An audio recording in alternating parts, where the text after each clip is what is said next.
अस्सलाम वालेकुम everyone, welcome to my YouTube channel. आज का हमारा टॉपिक है डिवीजन ऑफ पॉलिनोमियल्स।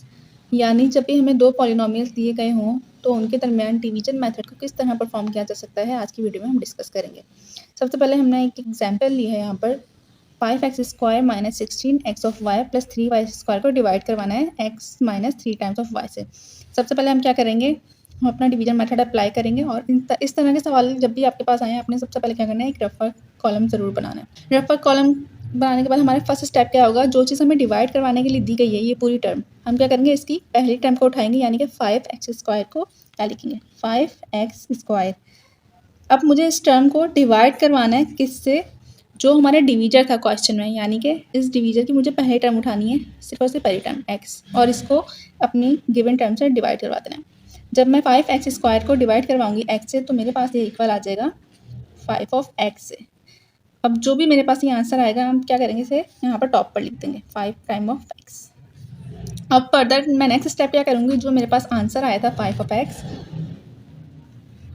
अब मैं इसे मल्टीप्लाई करवाऊंगी किससे, जो हमारा सवाल में डिवीजर गिवन था x - 3 की पूरी टर्म से।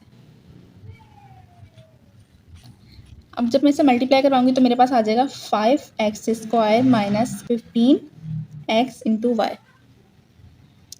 अब मेरे पास ये जो टर्म आई है ना, मैं क्या करूँगी, इसे यहाँ पर लिख दूँगी 5x² - 15x of y।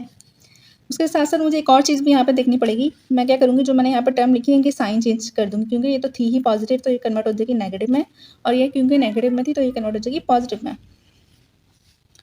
Positive negative जाहिर सी बात है कैंसिल आउट हो जाएगा। अब माइनस का 16 को सब्ट्रैक्ट करवाऊंगी 15 से, मुझे मिलेगा यहाँ पर खाली x × y, और ऊपर से मेरी ये वाली बच गई थी, ये आ गई 3y²। अब हम फिर वही मेथड अप्लाई करेंगे, वही स्टेप्स रिपीट करेंगे, यानी कि मैं क्या करूँगी, अपनी जो रिक्वायर्ड टर्म है यानी कि इसकी पहली वैल्यू को उठाऊंगी x × y, और हम क्या करते हैं, इसको डिवाइड करवाते हैं किससे, जो हमारे पास सवाल में डिवीजर गिवन होता है उसकी पहली टर्म से यानी कि x से। जब मैं इसे डिवाइड करवाऊंगी ये मुझे मिल जाएगा खाली यहाँ पर y। और एक और चीज़, क्योंकि ये नेगेटिव का साइन यहाँ आना था तो यहाँ पर भी नेगेटिव y बचेगा हमारे पास। अब हम क्या करेंगे, हमारे पास जो आंसर आता है हम क्या करते हैं, उसे टॉप पे लिखते हैं, और जो हमारे पास आंसर आता है उसको मल्टीप्लाई करवाते हैं किससे, जो हमारे पास क्वेश्चन में डिवाइजर गिवन होता है उसकी पूरी टर्म से यानी कि x - 3 of y से, x - 3 of y। जब मैंने इसे मल्टीप्लाई करवाया अब मेरे पास ये जो टर्म आई है मैं क्या करूँगी, इसे यहाँ पर लिख दूँगी -y × x + 3y²। उसके बाद हम क्या करते थे, हमारा जो साइन होते थे उनको उसको कन्वर्ट करते थे, ये नेगेटिव था तो प्लस में कन्वर्ट होगा, ये प्लस था तो ये नेगेटिव में कन्वर्ट होगा, प्लस माइनस दोनों कैंसिल आउट, ये प्लस माइनस दोनों कैंसिल आउट। इट्स मीन हमारे पास जो दो पॉलिनोमियल थे जब मैंने इनको डिवाइड करवाया तो इन दी एंड हमारे पास जो टॉप में वैल्यूज़ पड़ी होंगी ना वही हमारे इन क्वेश्चन के आंसर होंगे, यानी कि 5x - y। Division of polynomial के कॉन्सेप्ट को मज़ीद क्लियर करने के लिए हमारे पास एक और एग्जाम्पल गिवन है। सबसे पहले हम क्या करेंगे, हमारी जो गिवन वैल्यू होती है उसकी फर्स्ट टर्म को उठाते हैं जैसे कि हमने पिछले सवाल में किया था यानी कि x3, और हम क्या करते हैं उसको डिवाइड करवाते हैं किससे, जो हमारे सवाल में गिवन डिवीजर होता है उसकी पहली टर्म से यानी कि x², इस वाली टर्म से। यहाँ पर आ गया x²। जब मैंने x³ को x² से डिवाइड करवाया तो मेरे पास आंसर आएगा यहाँ पे खाली x। हम क्या करते थे, जो हमारे पास आंसर आता था उसे लिखते थे टॉप में। सब कुछ वैसे ही स्टेप्स आ गए, और फिर उसी आंसर को हम क्या करते थे, मल्टीप्लाई करवाते थे जो हमारे सवाल में गिवन डिवीजर होता था उसकी होल टर्म से। जब मैं इसे मल्टीप्लाई करवाऊंगी मुझे आंसर मिल जाएगा x³ - 3x² - 10 time of x। अब मेरे पास ये जो वैल्यू आती थी हम क्या करते थे, इसे यहाँ लिखते थे। मैंने क्या किया, अब मैंने लिखा x³ के नीचे x³ की टर्म, माइनस का 19 ऑफ x था, यहाँ पर आ जाएगा माइनस का 10 ऑफ x, और मेरे पास था माइनस का 3 ऑफ x², माइनस का 3 ऑफ x²। यहाँ पे क्योंकि माइनस का 3 ऑफ x² की कोई टर्म ही नहीं थी तो मैं क्या करूँगी, इसे साइड पे लिख दूँगी माइनस का 3 ऑफ x²। ठीक हो गया। देन हम क्या करते थे, नेक्स्ट स्टेप में इसकी साइन चेंज करते थे। ये कन्वर्ट हो गई नेगेटिव में, ये हो गई पॉजिटिव में, और ये भी हो जाएगी पॉजिटिव में। Positive negative cancel out, minus के 19 को जब हम ऐड करवाएंगे 10 तो मेरे पास आंसर आएगा यहाँ पर -9 ऑफ x। इस तरह के सवालों में जब भी हमारे पास कोई एक ऐसी वैल्यू बच जाए जो कि हमारे सवाल में उसकी पावर ना मौजूद हो और हमने उसको साइड पे रख दिया हो, तो नेक्स्ट स्टेप में हम क्या करते हैं, उस वैल्यू को सबसे पहले ले आते हैं, यानी कि मैं यहाँ पर लिख दूँगी प्लस का 3x²। ठीक है, ये चीज़ याद रखिएगा। जब भी हम किसी ऐसे टर्म को अलग करके लिखते थे जिसकी पावर हमारे गिवन वैल्यू में मौजूद नहीं होती थी, तो नेक्स्ट स्टेप में उसको हमेशा सबसे पहले लिख दिया करते हैं। अब हम फिर सेम स्टेप्स रिपीट करेंगे। मैं क्या करूँगी, अपनी रिक्वायर्ड जो मेरी टर्म है उसको पहली टर्म उठाऊंगी। मैंने क्या किया, 3x² लिखा है रिक्वायर्ड टर्म की पहली टर्म। हम उसको डिवाइड करवाते थे किससे, जो हमारा डिवीजर होता था उसकी पहली टर्म से, यानी कि x²। यहाँ पे लिखूंगी x²। जब मैं इसको डिवाइड करवाऊंगी तो मेरे पास खाली बच जाएगा यहाँ पे 3, और जो आंसर आता था हम लिखते थे उसको यहाँ पे। ठीक है, उसके बाद मैं क्या करूँगी, अपने 3 को मल्टीप्लाई करवाते थे इससे, जो हमारे सवाल में गिवन डिवीजर होता था उसकी होल टर्म से। यानी जब मैं इसे मल्टीप्लाई करवाऊंगी तो मुझे मिल जाएगा 3x² माइनस का 9 टाइम ऑफ x माइनस का 30। अब हम क्या करते थे, इस टर्म को यहाँ लिखते थे, स्क्वायर वाले टर्म के नीचे स्क्वायर वाली टर्म 3x², एक्स वाली टर्म के नीचे एक्स वाली टर्म 9x, और तो ये वैसे का वैसे आ गया -30। उसके बाद हम फर्दर क्या करते थे, साइन चेंज करते थे, क्योंकि ये पॉजिटिव है तो नेगेटिव में कन्वर्ट हुई, ये पॉजिटिव में कन्वर्ट हुई, और ये भी पॉजिटिव में कन्वर्ट होगी। वो हम क्या करेंगे, सॉरी यहाँ पे एक स्टेप में भूल गई। जब मैंने इन दोनों वैल्यूज़ को लिखा कैंसिल आउट करके और जो बची हुई टर्म थी उनको लिखा, तो यहाँ पे -30 भी तो था हमारा, इसे भी आप ज़रूर याद रखिए। ये आ गया। अब क्या होगा, पॉजिटिव नेगेटिव कैंसिल आउट, ये भी पॉजिटिव नेगेटिव कैंसिल आउट, और ये भी पॉजिटिव नेगेटिव कैंसिल आउट। यानी कि हमारे पास ये जो दो पॉलिनोमियल्स थे, इनको जब मैंने डिवीजन में अप्लाई किया तो मेरे पास जो टॉप में टर्म्स बचती है ना, वो हमारा आंसर होता है। यानी कि इन दोनों का आंसर मेरे पास क्या हो जाएगा, x+3, which is our required answer. Polynomial division की फर्दर हमारे पास एक एग्जांपल गिवन है जिसमें हमें कहा गया है कि k की वैल्यू फाइंड आउट करनी है। पर हम क्या करते हैं, जो हमें वैल्यू दी होती है हम उसका क्या करते हैं, इसकी पहली टर्म लेते हैं, यानी कि 2a⁴।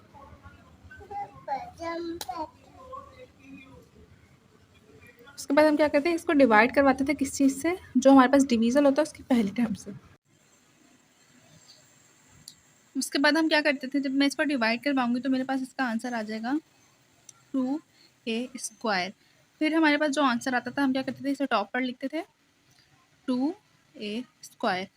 उसके बाद हम इस टर्म को, जो हमारे पास आंसर आया था 2a², इसको मल्टीप्लाई करवाते थे किस चीज़ से, हमारे पास जो डिवीजर होता था उसकी होल टर्म से। मैं इस टर्म को मल्टीप्लाई करवाऊंगी तो मुझे आंसर मिलेगा 2a⁴ माइनस 4a³ और प्लस 6a²।